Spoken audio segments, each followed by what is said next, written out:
Resiliency. It's what allows us to bounce back from stress, trauma, and everyday life. Going into what happened and the details and why does this bother you? Anger was my go-to emotion. There's always been like a big portion of me that never left ground zero. What if you could part ways with your trauma or your post-traumatic stress or anxiety and sleep better, engage more authentically with your family, thrive at work and school, and do it all with the help of a process that does not require you to relive or retell a painful past? This sounded crazy. There's no way that this could get rid of PTSD, and it absolutely did. This process takes 2 hours to give you your life back. Is that not worth a shot? I don't get angry like I used to. I don't react to the situation as straight to the jugular every time somebody makes me upset anymore. I'm in the moment with my children now, 100%. You are listening to Resiliency Radio. This is Dan Jarvis with Resiliency Radio. I am very pleased to announce my next guest, and he is just an absolute amazing human being. And his name is Michael Gier. Michael Gier is the founder of an organization called Gier Productions, LLC. And he's a producer and a director and an award-winning producer-director. I had the opportunity, I met Michael Gier just a few years ago, and it's crazy when I see the journey that I've been on, the number of people that's coming into my path and how essential those people are to our mission. And Michael, let's talk a little bit about the first film you did. It was called Wounded Heroes, and just kind of share your experience and kind of what guided you into that project. Well, I've always liked doing projects that actually change lives, that make a difference. And that film was started by being a feature film we were going to do called Wounded Heroes with actors. It was going to be a union film. We were going to hire actors and do a screenplay that had a message of post-traumatic stress in it. But I didn't know much about post-traumatic stress, so I did some interviews with different people, veterans and military brass and some experts, just to learn myself about post-traumatic stress. When I met Carl in San Diego, who was on 16 different medications because of his post-traumatic stress, down from 18, which was shocking to me. That how is that possible? Somebody in his late 20s, a young man, could be on that many medications. And the worst part was he said it wasn't actually helping. It was just pushing back the symptoms. And I thought, again, that's just ridiculous. So there has to be other options out there other than medications that don't really do anything to solve the problem. And so we put the other film on hold and then decided to produce the Wounded Heroes documentary. And the whole point was hoping to find alternative treatments that would solve the problem. And so that set me off on a journey. 3 years later, we released the film and we did find amazing alternative treatments. And that's how I met you, because I brought you on to talk about some of the alternative treatments that really helped you in your life. Yeah, absolutely. When I went through the documentary, when I did the interview, I had went through a process that was featured called accelerated resolution therapy. I thought it was extremely beneficial. And then I went through the RTM protocol, which was really paradigm changing in a larger sense. And then it was kind of funny because we'll get into, well, first of all, let's talk this. How long did it take you to produce Wounded Heroes? Well, from beginning to end, 3 years. So we had to start with research to see if I could even find anything that would actually work, that would actually solve post-traumatic stress. And then it was a year of filming different places all over the country. And then it was a year of editing. Well, I can't even imagine, because that could not have been cheap. No. How did you raise the funds for it? So we tried to raise funds so that we could give the film away. But I'm not a fundraiser. I don't know fundraisers. So we only raised like $13,000. And the budget for this, since we were producing it, we were able to keep the budget low at $250,000. A film like this would normally be $350,000 to $550,000. But, it's our film. We're producing it. And so we were able to do it for $250,000. And so being as we couldn't raise the money we had hoped to raise, the $250,000, and we only raised 13, I feel like a loser. No, I'm kidding. But, so my wife and I, we talked about it, and we decided just to go ahead and fund it ourselves. And we'd have to rent it, put it on Amazon and iTunes and Google Play, which is where it's at. And then in hopes of getting the funds reimbursed to us at some point. And then we launched a sponsor hero program, which you know about, right, which gives people the opportunity to purchase screenings so that we can give them away. That is beneficial for two reasons. We can get reimbursed, but more importantly, we can give the film away for free to veterans and first responders, which I'd always hoped to do from the beginning anyway. So let me kind of chime in here, and I want the audience to listen to this. Michael Gier and his wife funded their own documentary to the tune of $250,000, correct? Yeah. Okay, so how can the audience, I'm going to go ahead and interject here, how can they find that film so that they can help you recoup some of those costs?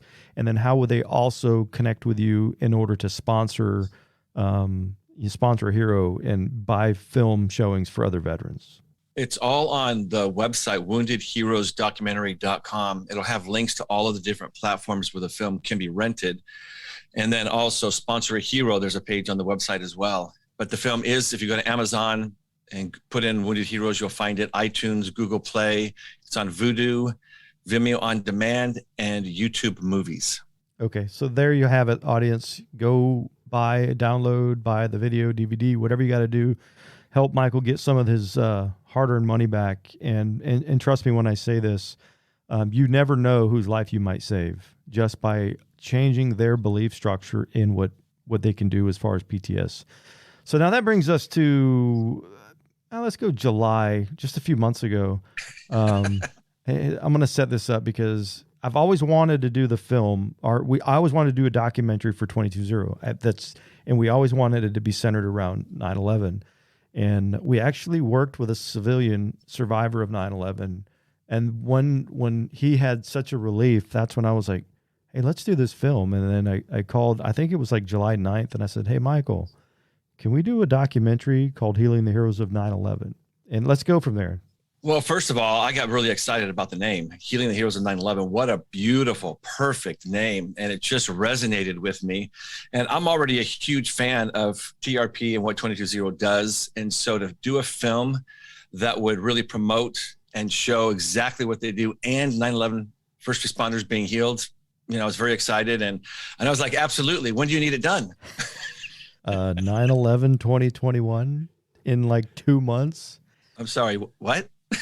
That's exactly what he said. What?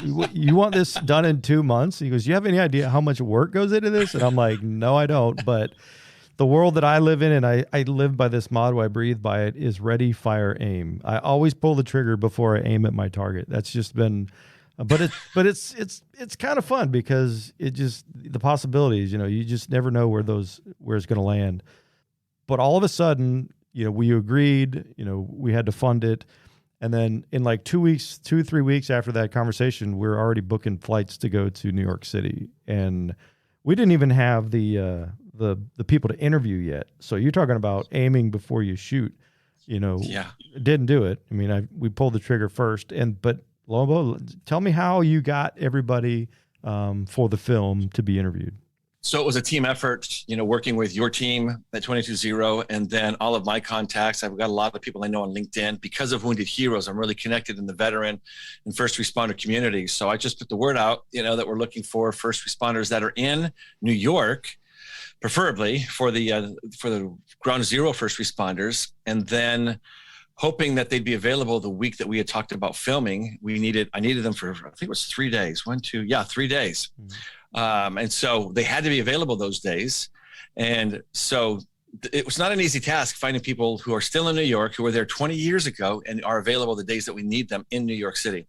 And so we just made phone calls and then, we wanted to interview. 22-0 wanted to interview. I wanted to interview just to make sure we knew what their story was, if it would fit in with the message of the film. If their life of post-traumatic stress was something that we wanted to show on camera, them being healed. And so, after interviewing and all of us talking and agreeing, we found our group of people, and one of them being in Japan, Carlo.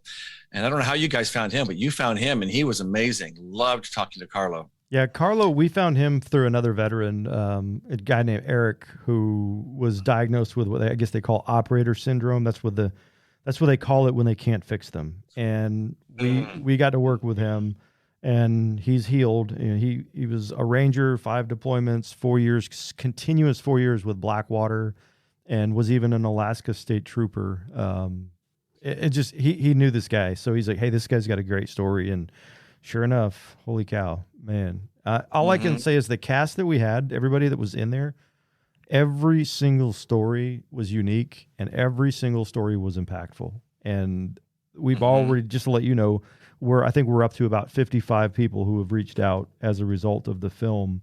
and have actually had their lives transformed. Not only them, but their families, because they got back their dad, their mom, their husband, their wife. We just recently, Joe Niagara worked with a FDNY guy who just watched it, and he was at Ground Zero, and he said, "Hey, I didn't know you could fix PTSD. You know, they told me that I had to have medication and therapy, and I'm like, well, let's connect you." And now he's like just blown away. And I think his girlfriend's going to be worked with this weekend, so that's going to be another person treated. Man, I can't tell you how grateful I was to have met you back. I think that was like 2018. It was late 2018. Yeah. And, you know, the friendship and the relationship that's been building, you know, we're all about building relationships. And, you know, we've already trained your wife to do TRP, and you're actually in the next training, right? Yeah. Yeah. So you're going to be there this weekend, and you're going to have that new superpower to help people as you come in contact with them. Anything else you want to add? You know, let's add the film Healing the Heroes of 9/11: The Way Forward is a free download. You know, we funded the film. It's on our homepage of our website. You can find it on Vimeo, YouTube. It now has the I don't know what you call that, the words come across it. Oh, closed captions. It's got closed captions. Yeah, I'm a grunt. I'm a knuckle dragger. I don't know those big words, but closed captioning, so you can watch it and read it. And yeah, my heart's full. I am so grateful that you said yes, because I cannot even imagine what your nights were like when we did the filming, because you had to have been busy. Yeah, you know, it was. I told my wife, New York is always a lot of fun to visit. I love New York personally. And that hotel we stayed at, though, the people around us, the stores where we ate dinner, lunch, everybody was so nice. I had so much fun, but I wished I had more time to relax and enjoy New York, because we filmed and then I was in my hotel room, and sometimes 2-3 o'clock in the morning, getting everything ready for the next day. Cause, you know, I've got to think through making sure I've got everything I need from everybody. I have to ask the right questions. And especially when I filmed you, I needed you to be the glue that kind of pulled everything together, tied it together, and helped me with my transitions from one piece into the next piece. So I had to make sure I had everything dialed in as far as what I needed from you, so that when I filmed you, I got every little piece so that you could be my transitions throughout the film. So that was a really late night. Yeah. Trying to get all the pieces together. So those of you out there who may be toying with the idea of filming a documentary or a commercial, if this guy, Michael Gier, can keep me reeled in, the knuckle dragger, he's a sure bet for you. So how do people reach out to you? How do they find you? Well, my website is michaelgier, Gier.com. And there's a contact page there, and that's a great way to reach out to me. And I want to say one other thing that I love about this film is that, and what 220 does, what you're doing right now on LinkedIn, I absolutely think is amazing. You keep posting success stories. These are people who didn't think their lives could be saved or changed because of their battle with post-traumatic stress. And then they experience TRP, and then they reach out to you without you even asking and saying, oh my God, this is what's happened in my life since TRP. And you've been posting, I think, one a day or one every so often. And you know, what's so powerful about that, and about Wounded Heroes, which features a lot of different people, and Healing the Heroes of 9/11, these were all people who thought they'd have to live a miserable life for the rest of their lives. Both films and your testimonials that you keep sharing on LinkedIn are all examples that post-traumatic stress can be healed. And I tell that to everyone, everywhere, because it's a fact, and you guys are the ones proving it with all of these success stories, one after the other. And that message needs to get spread far and wide so that those battling it realize they can also get their lives back. Yeah, the power is in the stories for sure. It's when somebody reads a story or they see somebody on video and they're like, I relate to that guy. That's me. Hey, can you do this for me? We're like, yes, we can. You know, and and we get some resistance. I'm not gonna lie. I mean, there are some folks in the professional world that resist us, and whether it's because we threaten what they do, I don't think we do. I just think we're helping our brothers and sisters, take that 800-pound ruck off their back so that they can get the real work done. This isn't a silver bullet. I mean, there's still counseling that needs to be done. They still need to, learn how to reconnect with their families and their kids and their spouses and their communities. So if you're a mental health counselor out there, we're not trying to replace you. I promise you that. We're only doing this because it's easy and it's a way for us to help our brothers and sisters because we know the mileage that these men and women are putting in their boots, and we've been there, and that's why they're so trusting with us. We're way past anecdotal data. We're into a lot of good research material that will eventually get published. But I'm excited for you to get into the training because, one, you got to go through the process. The film. How's your photographer doing? Oh, great question. So that's really funny. That was interesting. So my camera guy, he's the director of photography. His name is Fernando. Yeah. I brought him with me from Los Angeles to New York. And we were out to dinner one night, all of us with 22-0. And Fernando, I think you guys just asked him, and he just happened to have a trauma that he dealt with here in Los Angeles. He was in a serious car accident that almost killed him. I mean, he told me the back of his head was ripped open and, he was bleeding blood everywhere. And so every time he drives, his hands are stiff on the steering wheel. He's constantly looking at mirrors. He's uptight. And that's been for quite a while, especially when he's on the 405 and at night, which is where his accident took place.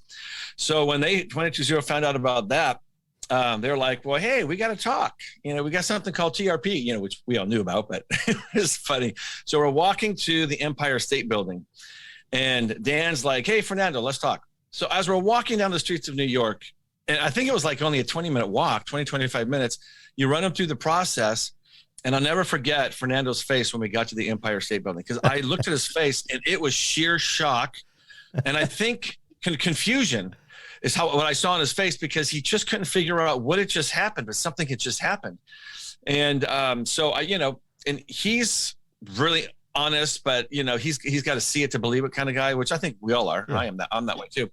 So, I later on that night, and even the next day, how you feeling? He goes, I don't know. He goes, it might have worked, but he says, I won't know until I go back to LA and I'm driving on the freeway, especially the 405 at night. So I reached out to him, and it was probably 3 weeks later. And I said, Fernando, any difference? Have you been out driving yet? And he goes, yeah. He goes, let me call you. So we did this by text. So he calls me and he goes, it's really interesting. He goes, I used to be so uptight, gripping the wheel, as I said earlier, looking around at all the mirrors, tense. And he goes, that's all gone now. And he goes, I'm bored driving because I was so used to being so tensed up. He goes, now I'm just driving. And so now I'm bored. we took the adrenaline out of his drive. That's so awesome. Yeah, Fernando, the way that story went, I said, hey, Fernando, you got any trauma? And the moment you say that to somebody and they do have one, they trigger real quick. I said, that right there, what's that? And then he just kind of turned his head and he showed me the scar on the back of his head. And I said, oh, yeah, we're going to get that.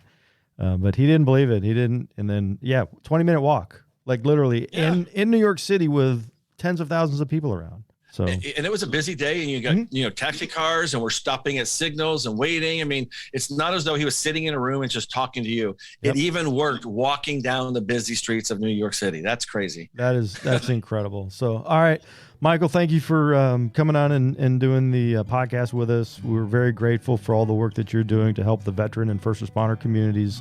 And, we can't do it without help of people like you. And I've already talked to my board, and we're already conspiring about another project. So we might have your services sooner rather than later. That would be great. Thank you, Michael, and I will see you guys up on the high ground. Thank you for listening today. Connect with us at 220.org. Now, please share this episode because you never know who's on the ledge.